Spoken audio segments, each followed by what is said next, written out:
Selamat siang pemirsa, kabar Merah Putih kembali hadir menjumpai Anda. Beragam kabar seputar agenda dan kebijakan Presiden Prabowo Subianto dan jajaran kabinetnya akan kami hadirkan selama 1 jam ke depan. Bersama saya Shane Adamayana, inilah kabar Merah Putih selengkapnya hanya untuk Anda.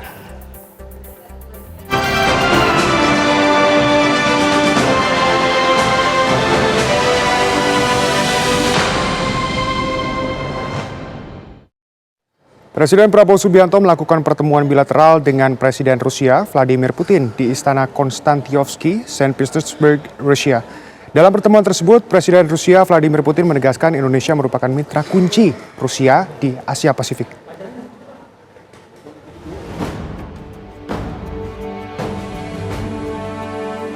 Presiden Prabowo Subianto mengunjungi Presiden Rusia Vladimir Putin di Istana Konstantinovsky, Saint Petersburg, Rusia. Dalam pertemuan tersebut, Prabowo berterima kasih atas sambutan hangat yang diberikan Putin terhadapnya dan rombongan Kabinet Merah Putih. Sementara Presiden Putin mengungkapkan rasa bahagianya atas kedatangan Presiden Prabowo Subianto ke kota kelahirannya, Saint Petersburg. Putin juga menyebut hubungan Indonesia-Rusia semakin membaik selama 75 tahun terakhir dan menegaskan bahwa Rusia mendukung penuh agar Indonesia di dunia internasional semakin kuat. Наши отношения развиваются поступательно с Индонезией. Hubungan Rusia dan Indonesia berkembang secara konsisten. Товарооборот растет. Volume perdagangan naik. У нас есть хорошие перспективы по целому ряду приоритетных и очень интересных направлений взаимодействия. Kami ada banyak perspektif di berbagai bidang. Это и сельское хозяйство, и космос, и энергетика. Termasuk pertanian, penjelajahan luar angkasa, dan energi. Это взаимодействие в области военно-технического сотрудничества. Kerjasama di bidang militer dan teknis. У нас большой объем и причем растущий объем взаимодействия. Kami ada banyak peluang untuk kerjasama dan kami masih ada banyak peluang dan kapasitas untuk berkembang. Jadi hubungan kita meningkat terus. Saya mengikuti perkembangan, banyak kemajuan di berbagai bidang. Ekonomi membaik, hubungan ekonomi kita, kerjasama di banyak bidang juga sangat baik, dan perjanjian kita ikut serta dalam Eurasian Free Trade Area juga berjalan dengan sangat baik. Presiden Prabowo dan Putin selanjutnya melakukan perbincangan bilateral yang berlangsung secara tertutup. Kedua pemimpin negara juga melakukan penandatanganan sejumlah nota kerjasama. Dari Saint Petersburg, Rusia, Fatima Albar, TV One mengabarkan. Pertemuan antara Presiden Prabowo Subianto dan Presiden Rusia Vladimir Putin menghasilkan deklarasi kerjasama strategis antara Indonesia dan Rusia. Presiden Vladimir Putin dan Prabowo Subianto juga melakukan penandatanganan sejumlah kerjasama di berbagai bidang.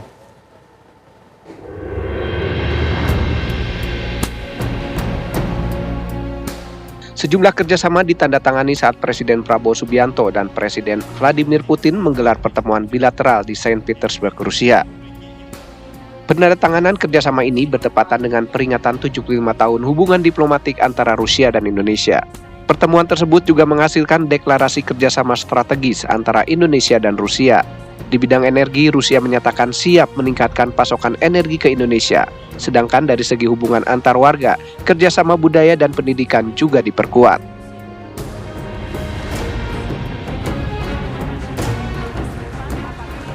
В утвержденной нами с господином президентом по итогам переговоров декларации о стратегическом партнерстве поставлены серьезные и ответственные задачи по дальнейшему развитию российско-индонезийских связей на самых разных направлениях.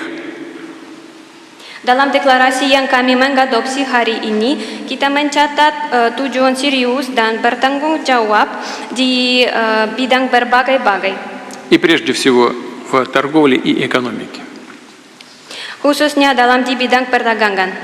Помимо этого подписаны целый ряд других межправсоглашений и межведомственных договоренностей. Selain itu, kita menandatangani sejumlah dokumen dan perjanjian kerjasama.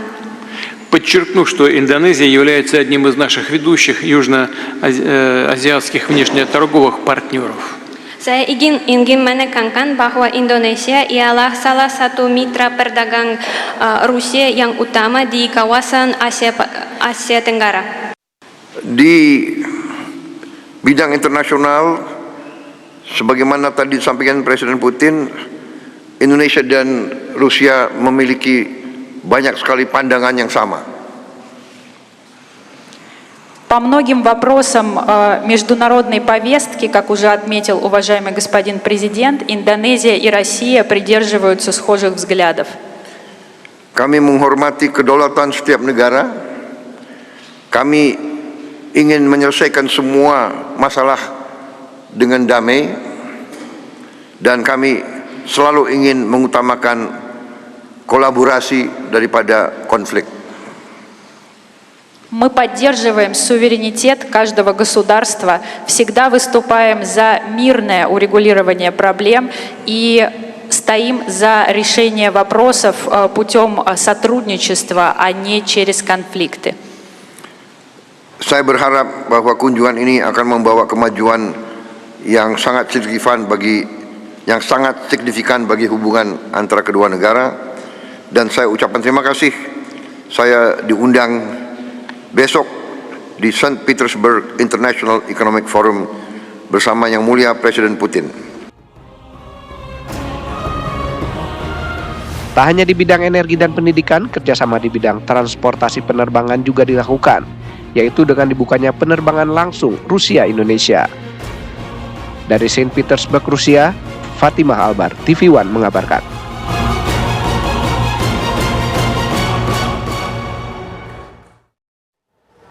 Presiden Prabowo Subianto mengunjungi Taman Makam Pahlawan Rusia sebagai bentuk penghormatan.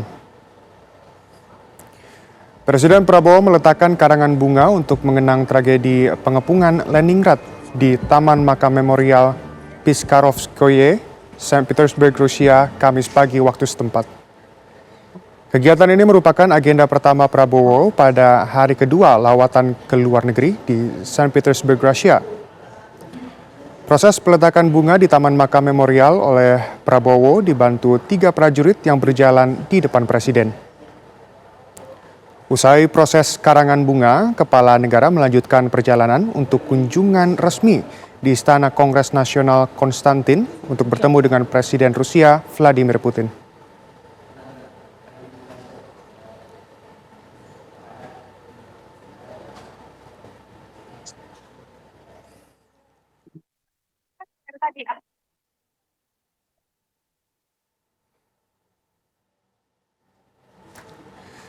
Pemirsa, Wakil Presiden Gibran Raka Buming Raka meninjau peternakan ayam petelur milik Wakil Bupati Blitar di Jawa Timur. Dalam kunjungannya ini, Gibran mendorong agar peternak rakyat dan swasta terus memperkuat kapasitasnya dengan inovasi. Hal itu bisa dilakukan dengan cara melalui adopsi teknologi, peningkatan manajemen produksi, serta kolaborasi dengan lembaga pendidikan vokasi dan riset. Peternak ayam petelur di Blitar merupakan penyuplai 30% kebutuhan nasional dan 70% telur di Jawa Timur.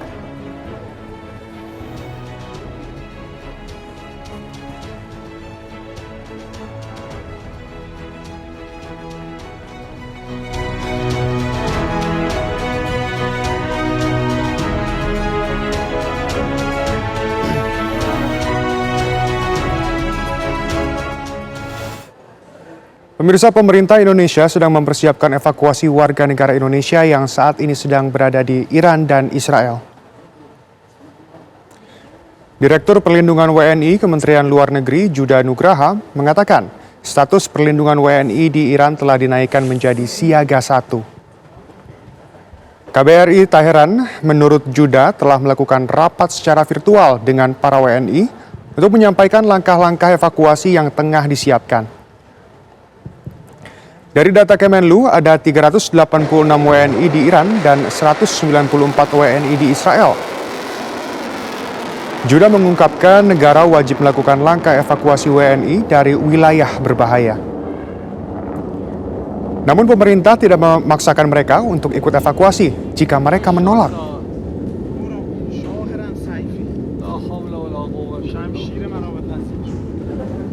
Dapat kami sampaikan juga total ada 386 warga negara kita yang ada di Iran. Ya. Kita sudah melakukan pendataan jumlah warga negara kita yang ingin ikut proses evakuasi. Dapat kami jelaskan juga bahwa proses evakuasi ini sifatnya voluntary, ya, bukan mandatory. Dan kemudian untuk para WNI yang ada di wilayah Israel yang berjumlah 194, KBRI Aman juga sudah menyusun langkah-langkah kontingensi dan juga rencana evakuasi. Dapat kami sampaikan kalau KBRI Aman sudah menetapkan status siaga 1 untuk wilayah Israel dan Palestina sejak tahun 2023.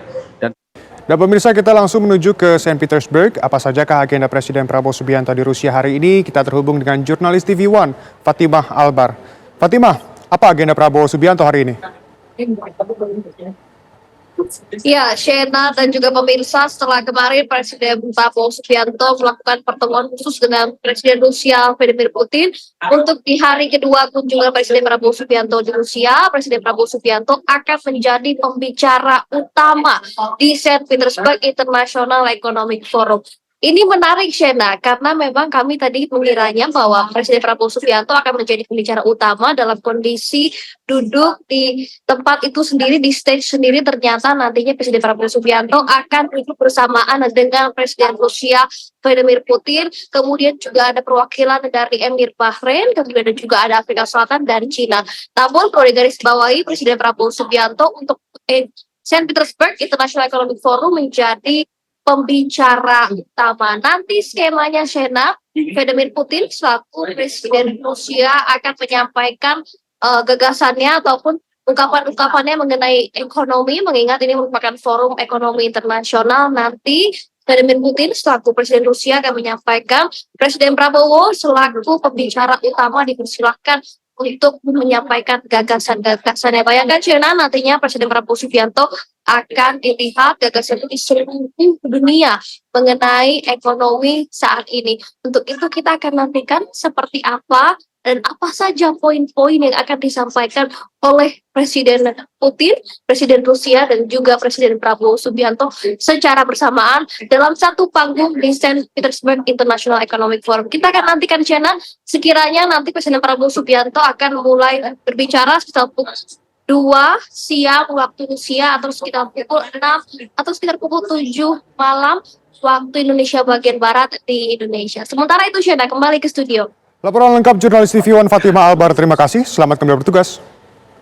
Pemirsa, sidang lanjutan dengan terdakwa Hasto Kristianto, Sekjen PDI Perjuangan, kembali digelar.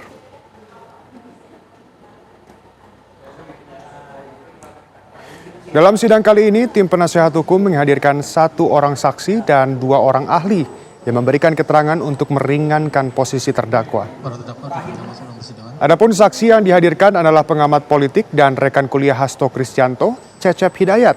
Sedangkan ahli yang direncanakan hadir adalah Khairul Huda dan Mahruz Ali. Di hadapan hakim, Cecep menceritakan masa kuliahnya bersama Hasto Kristianto, serta sikap yang ditunjukkan Hasto selama masa perkuliahan.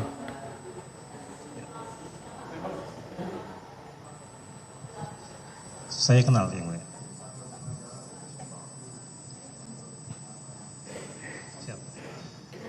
Mantan pejabat Mahkamah Agung Zarof Richard divonis 16 tahun penjara dalam perkara suap penanganan perkara pidana kasus pembunuhan yang dilakukan oleh Ronald Tanur. Hakim juga memutuskan bersalah terhadap Meris Kawijaya selaku ibu Ronald Tanur dan Lisa Rahmat, kuasa hukum Ronald Tanur, dalam perkara yang sama. Majelis Hakim Pengadilan Tipikor Jakarta menjatuhkan hukuman 16 tahun penjara dan denda Rp1 miliar subsidiar 6 bulan kurungan kepada mantan pejabat Mahkamah Agung Zarof Richard. Hakim memutuskan Zarof terbukti melakukan pemufakatan jahat berupa pemberian atau menjanjikan sesuatu kepada hakim dalam penanganan perkara. Selain itu, Zarof juga harus mempertanggungjawabkan perbuatannya yang menerima gratifikasi sebesar Rp920 miliar lebih dan emas seberat 51 kg. Zarop merupakan perantara antara kuasa hukum terdakwa dengan Hakim Agung untuk menguatkan putusan Pengadilan Negeri Surabaya yang kala itu memberikan vonis bebas kepada Ronald Tanur. Dr. Zarop Dikat, SHS Sos MHum, telah terbukti secara sah dan meyakinkan bersalah melakukan tindak pidana, melakukan permufakatan jahat untuk melakukan tindak pidana korupsi, yaitu memberi atau menjanjikan sesuatu kepada hakim dengan maksud untuk mempengaruhi putusan perkara yang diserahkan kepadanya untuk diadili sebagaimana dalam dakwaan pertama ke-1 penuntut umum, dan tindak pidana korupsi menerima gratifikasi yang berhubungan dengan jabatannya dan yang berlawanan dengan kewajiban atau tugasnya sebagaimana dalam dakwaan kedua penuntut umum. 2. Menjatuhkan pidana terhadap terdakwa oleh karena itu dengan pidana penjara selama 16 tahun dan denda sejumlah 1 miliar rupiah. Menjatuhkan pidana terhadap terdakwa oleh karena itu dengan pidana penjara. Selain Zarop Richard, hakim juga memutus bersalah Meriska Wijaya selaku ibu Ronald Tanur dan Lisa Rahmat, kuasa hukum Ronald Tanur dalam perkara yang sama. Meriska Wijaya divonis pidana 3 tahun penjara dan denda sebesar 500 juta rupiah. Sementara Lisa Rahmat, kuasa hukum Ronald Tanur, dihukum 11 tahun penjara dan denda 750 juta rupiah.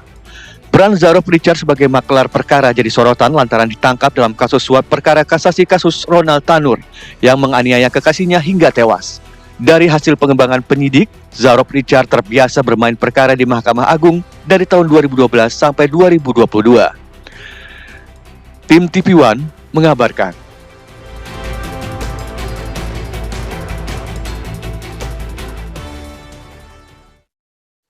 Pengadilan Tindak Pidana Korupsi Jakarta Pusat kembali menggelar sidang lanjutan terdakwa ex-Ketua Pengadilan Negeri Surabaya Rudi Suparmono dalam kasus suap atas vonis bebas Gregorius Ronald Tanur. Sidang beragenda keterangan 4 saksi, yakni Lisa Rahmat, Peguh, Ju Johnson, Mira Mangi, dan Sepioni Nur Halida. Namun sidang berlangsung tertutup karena saksi keberatan sidang digelar terbuka. Dalam kasus ini terdakwa mantan Ketua Pengadilan Negeri Surabaya Rudi Suparmono didakwa menerima gratifikasi senilai $43.000 Singapura terkait kasus vonis bebas Gregorius Ronald Tanur dalam kasus kematian Dini Sera Afrianti. Uang itu diterima Rudi dari pengacara Ronald Tanur, Lisa Rahmat.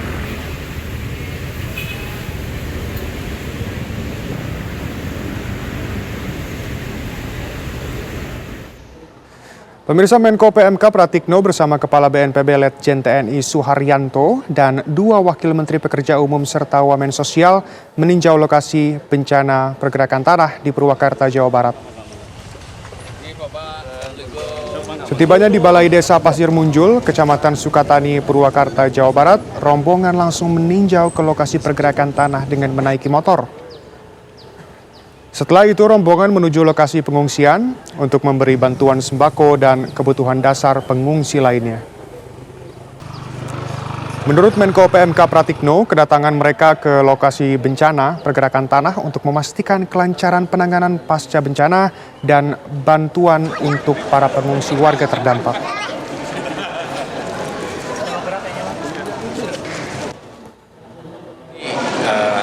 Perlu dilakukan relokasi tempat tinggal penduduk karena menurut Badan Geologi tidak lagi aman untuk ditempati. Oleh karena itu kita harus segera untuk menemukan senario relokasinya seperti apa. Yang jelas kita akan merujuk kepada apa yang aman ya secara geologis.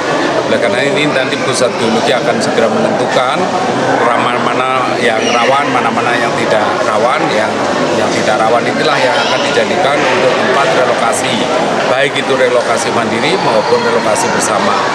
Ini masih dalam proses, tapi kita akan lakukan secepatnya.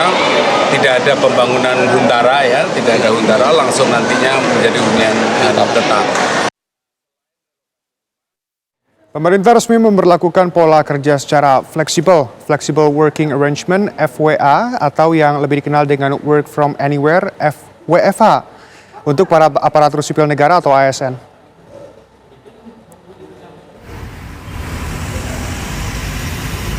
Permen PAN RB nomor 4 tahun 2025 menyebut fleksibilitas kerja secara lokasi dapat dilaksanakan maksimal 2 hari kerja dalam seminggu.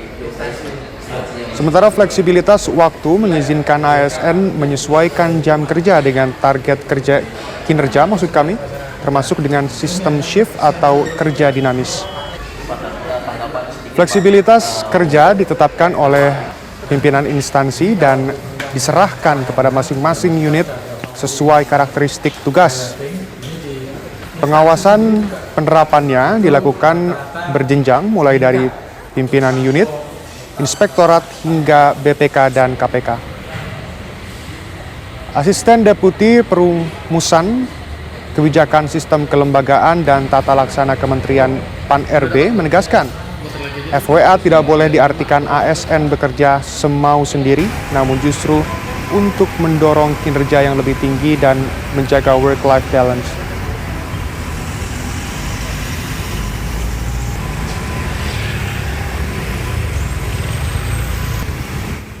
Peraturan Menpan 4 terkait dengan fleksibilitas kerja ini akan ada hal-hal yang terkait dengan keseimbangan work of life balance gitu ya. Jadi di situ kita mengatur bagaimana instansi, kementerian atau lembaga itu akan membuat kebijakan terkait dengan fleksibilitas yang disesuaikan dengan karakteristiknya masing-masing. Jadi kita hanya membuat payung. Pemirsa, kondisi di Gaza Utara kian memprihatinkan. Di tengah konflik dan keterbatasan akses pangan, Bakri Amanah hadir memberikan secercah harapan melalui program Bakri Amanah Peduli Palestina. Sebanyak 600 porsi makanan siap santap telah didistribusikan kepada warga yang tinggal di Al-Zarqa area dan Al-Sokrah, Camp Gaza Utara. Bantuan ini menyentuh langsung 600 jiwa yang selama ini hidup dalam situasi darurat dengan keterbatasan sumber daya dan fasilitas dasar. Program ini dilaksanakan melalui kerjasama dengan Global Humanity Network yang memahami situasi di lapangan, sehingga memastikan bantuan tepat sasaran dan sampai ke tangan mereka yang benar-benar membutuhkan.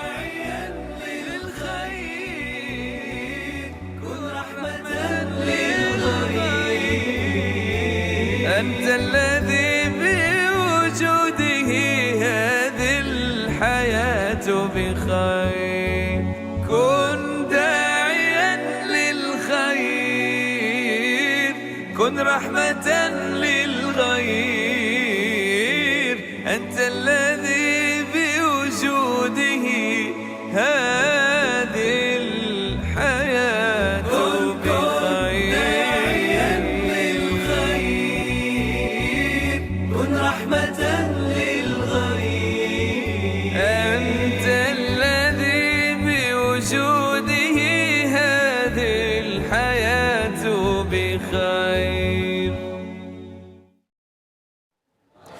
Kita ke kabar lainnya, pemirsa. Jakarta bersiap mengukir sejarah. Jelang ajang balap mobil listrik Jakarta e-Prix 2025, suasana di Jakarta terasa bergairah.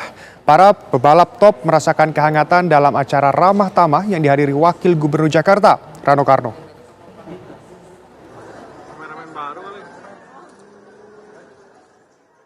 ...22 pembalap Formula E sudah melakukan beragam persiapan jelang balapan akhir pekan ini.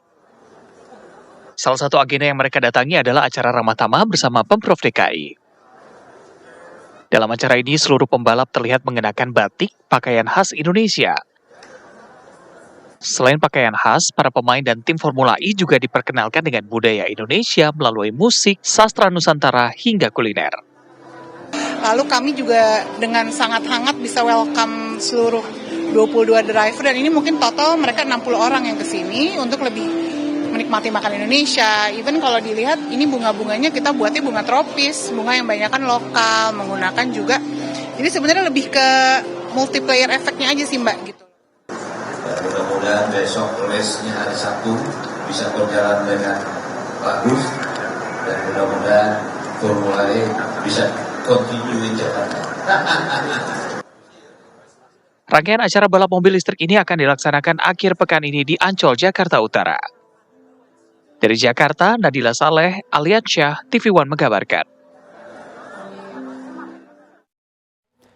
ABB Formula E World Championship kembali digelar di Indonesia bertajuk Sarinah Jakarta E-Prix 2025. Di hari pertama ini, seluruh tim melakukan persiapan. Mulai dari track walking yang dilakukan pembalap dan engineer untuk melihat kondisi track, lalu dilanjut dengan melakukan perubahan setup pada mobil Gen 3 Evo milik masing-masing tim. Di sore hari akan digelar sesi latihan bebas di mana para pembalap akan menjajal sirkuit Jalan Raya Ancol dengan mobil Gen 3 Evo.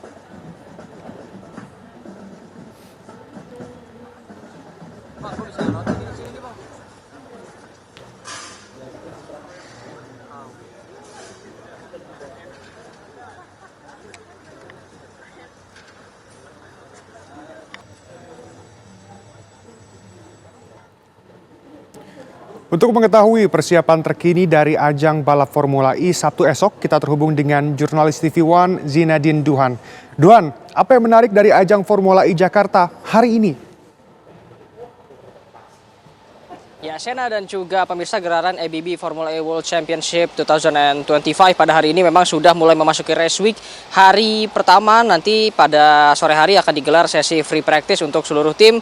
22 pembalap akan menjajal sirkuit Jalan Raya Ancol ini dengan mobil Gen 3 Evo. Yang mana sejak pagi hari memang sudah cukup menarik karena meskipun balap masih besok dan juga latihan di sore hari, namun tim sudah disibukkan dengan kegiatan-kegiatan mulai dari pagi hari. Tadi kami sempat memantau adanya yang melakukan latihan untuk pit stop. Memang di Formula E sendiri ini pit stop bukan sesuatu yang lumrah dilakukan. Ini hanya bersifat accidental seperti itu jika nantinya terjadi kerusakan mobil pada saat balapan, entah itu menabrak maupun senggolan sehingga harus mengganti parts, maka baru untuk masuk ke pit stop. Normalnya di Formula E memang tidak melakukan pit stop, namun tim-tim tetap melakukan latihan untuk mengantisipasi adanya hal-hal yang tidak diinginkan pada saat balapan. Lalu juga di pagi hari tadi kami sempat memantau seluruh pembalap ini melakukan track walk. Ini gunanya untuk melihat langsung seperti apa kondisi sirkuit karena memang ada perubahan di beberapa tikungan, tepatnya tikungan 10 dan tikungan 11.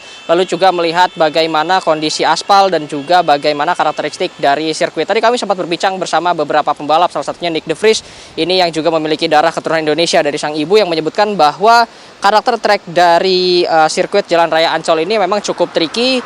Ini sirkuitnya cukup berpasir seperti itu dan di saat ini sedang dilakukan inspeksi oleh safety car dan juga medical car, yang mana mobil ini track ini sebelum nantinya layak untuk digunakan oleh para pembalap Formula E, tentunya ini dari safety car sendiri akan menguji coba terlebih dahulu sirkuitnya apakah ini aman untuk dikendarai atau tidak dalam kondisi yang memang karakter dari sirkuit Jalan Raya Ancol ini cukup berpasir. Dan ini juga disebutkan hampir oleh seluruh pembalap yang tadi kami berbincang, ada Nick De Vries, Pascal Wehrlein, lalu juga kami berbincang dengan Sebastian Buemi, dan juga kami berbincang juga bersama Oliver Rowland yang saat ini memimpin championship, yang semuanya menyebutkan bahwa karakteristik di Ancol ini cukup licin karena juga berpasir dan juga memiliki tinggungan-tinggungan medium to high, yang artinya juga jauh lebih banyak medium dibanding high, dan juga memiliki tingkat kesulitan untuk overtaking, yang mana untuk salip menyalip di tikungan Ancol ini tidak semudah di sirkuit-sirkuit yang berada di negara lain. Maka kualifikasi yang akan dilakukan besok pagi,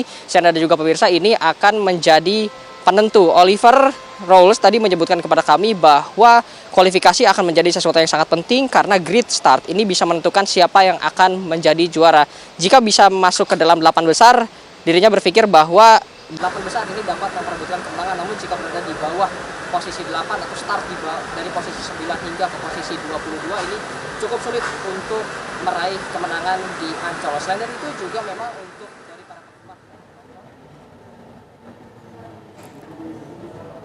Baik, laporan lengkap dari jurnalis TV One Zinadin Duhan langsung dari Ancol. Terima kasih, selamat kembali bertugas. Pemirsa, tudingan penggunaan ijazah palsu Presiden ke-7 RI Joko Widodo masih juga belum tuntas. Polda Metro Jaya menyebutkan pihaknya kini tengah menangani 6 laporan terkait tudingan penggunaan ijazah palsu Joko Widodo.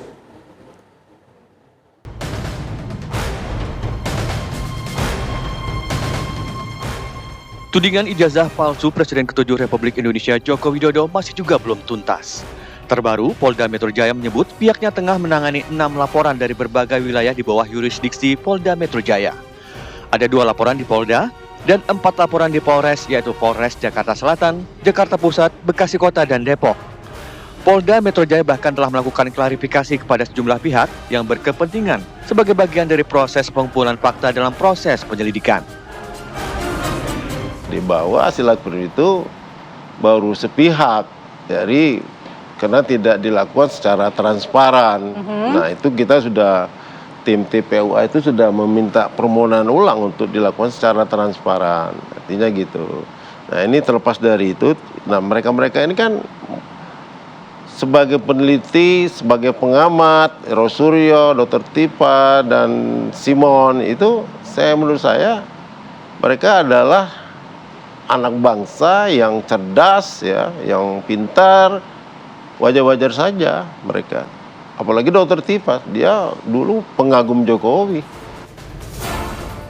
Kubu pro Jokowi masih mempertanyakan apa motivasi yang diinginkan oleh para pelapor. Bahkan ada dugaan kasus ini sengaja diangkat untuk mendistraksi kerja-kerja pemerintahan Prabowo Gibran. Apa motivasinya? Belum dijawab sebetulnya motivasinya apa kan. Kedua, apakah ini ada rencana memang ingin mendistraksi kerja dari Pak Prabowo dan Gibran dalam menjalankan pemerintahan. Ini loh, bisa menimbulkan kegaduhan loh. Karena masalahnya bukan mencari kebenaran, ya. Ini udah menimbulkan kegaduhan itu gitu loh, ya. Dan jelas ini adalah sorry to say kau bilang. Ini ada kebencian di mus kebenaran. Lantas dari siapa saja 6 laporan ijazah Jokowi yang ditangani oleh Polda Metro Jaya saat ini? Akankah penyelidikan terbaru yang dilakukan oleh Polda Metro Jaya membuka kasus ijazah Jokowi menjadi terang benderang? Tim TV One mengabarkan.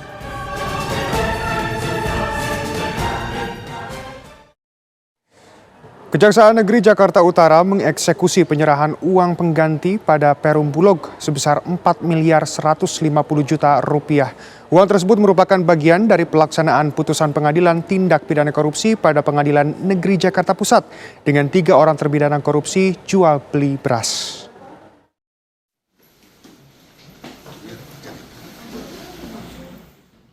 Inilah tumpukan uang sebanyak 4.150 juta rupiah yang dikorupsi oleh 3 terpidana terkait tindak pidana jual beli beras. Uang tersebut merupakan barang bukti yang berhasil diamankan dari korupsi penjualan beli beras di Perum Bulog DKI Jakarta dan Banten sebesar 7.192 juta di tahun 2022 dan 2023. Sementara itu, sisa kerugian negara dari korupsi tersebut sebesar 3 miliar rupiah masih dilakukan pemulihan oleh pihak kejaksaan. Uang yang merupakan bagian dari pelaksanaan putusan pengadilan tindak pidana korupsi pada Pengadilan Jakarta Pusat itu langsung diserahkan ke pihak Perum Bulog. Merupakan bagian dari pelaksanaan putusan pengadilan tindak pidana korupsi pada Pengadilan Negeri Jakarta Pusat nomor 93 garis miring Ipsus garis data TPK garis miring 2024 PMJ KPPST tanggal 17 Februari 2025 atas nama terpidana Imayatun yang telah berkekuatan hukum tetap. Di 2023 terdapat kegiatan penjualan komoditi di Perum Bulog DKI Jakarta. Nilainya kurang lebih tadi 7.150. Kemudian ini ditindaklanjutinya waktu itu memang ada ketentuan yang memang tidak dipenuhi, gitu Pak. Jadi memang terjadi transaksi jual beli tanpa didasari ketentuan yang berlaku sehingga menjadi temuan. Diketahui salah satu dari 3 terpidana bernama Tengku Muhammad Firmansyah merupakan manajer bisnis dari Perum Bulog wilayah DKI Jakarta dan Banten. Sedangkan dua terdakwa lainnya, Imayatul dan M. Husni, merupakan pihak swasta atau pembeli, di mana ketiganya melakukan korupsi dengan cara laporan fiktif. Dari Jakarta, Dava Akbari, TV One mengabarkan. Masih akan kita lakukan pemulihan denda dari milik para terpidana tersebut. Mudah-mudahan. Pemirsa, Gubernur Jakarta Pramono Anung meresmikan balai warga di RW 09 Kelurahan Rawabuaya, Cengkareng, Jakarta Barat. Balai warga merupakan simbol kolaborasi antara pemerintah dan masyarakat dalam menyediakan ruang publik yang layak dan fungsional bagi warga Jakarta. Dalam keterangannya, Pramono menekankan pentingnya keberadaan balai warga sebagai pusat aktivitas sosial dan interaksi masyarakat. Selain itu, balai warga bukan hanya sekedar fasilitas fisik, melainkan ruang untuk memperkuat sosialisasi warga setempat. Terkait perawatan dan pemeliharaan fasilitas umum akan dilaksanakan oleh pemerintah kota setempat. Saat ini ada 10 balai warga yang telah dibangun di Jakarta.